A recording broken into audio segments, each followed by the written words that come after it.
Tuscan is a Counter-Strike map, originally for 1.6. If you know of the door stuck meme, that wasn't Tuscan, that was CPL Mill. But that was a map made for CPL, and was only allowed to be played in those leagues. Another league called CSGO wanted to change all that, so they turned to Brute and, with some help from intellectual property lawyers, they created Tuscan.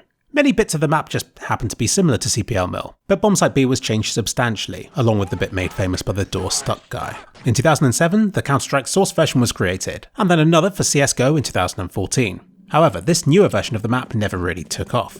Here is how it looked back then.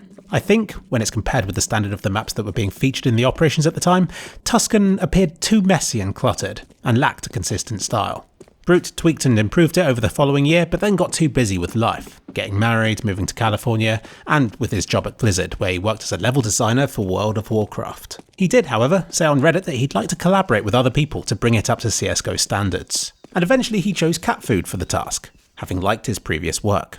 Catfood started work on it in March 2019, and his time since has been split between this and a new map of his called Hydro. You may recognise this version of Tuscan, still rocking early textures and placeholder models. He walked around it with Flom a year ago, and I suggest you check that video out because they talk a lot about what they changed or kept the same. And this is the map now. It's 95% complete, so if you see a missing wall or unfinished texture somewhere, that's because it's 95% complete. Of course, I decided to point out some of the missing stuff to him, because I know how much mappers love it when you do that on a 95% complete map when they've stressed that it's only 95% complete.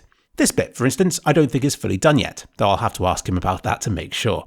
He told me about the map's backstory, about how the mob is importing barrels full of chemicals and dumping it into the sea, and you can see it going on just here. Apparently somebody ratted them out, and now they're trying to get rid of the evidence, even faster than they were before. So this level isn't really based in Tuscany, rather he got inspiration for the setting from the Cinque Terre region of Italy, mixing places like Rio Maggiore and Sermonita together to form a warm, sunny-looking seaside town crossed with castle ruins. There's a hell lot of verticality on this map, so much so that I struggled to get it all in the screenshots for this video.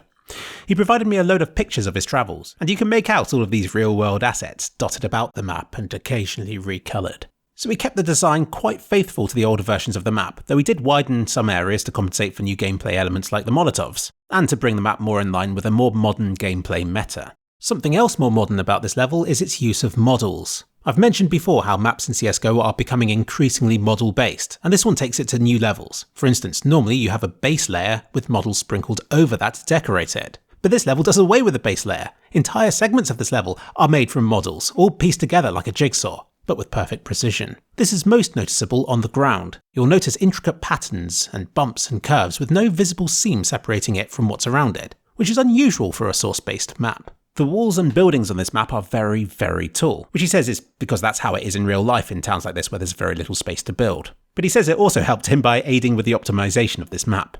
It also helps restrict unwanted grenade trajectories, as well as making it more visually interesting. The map will be released today to be played over on Mapcore's servers. I'll link everything in this video's description. Thank you to Catfood for taking the time to talk to me about this. I wish him all the best with his maps, and hope that soon he can get his band back together again after COVID.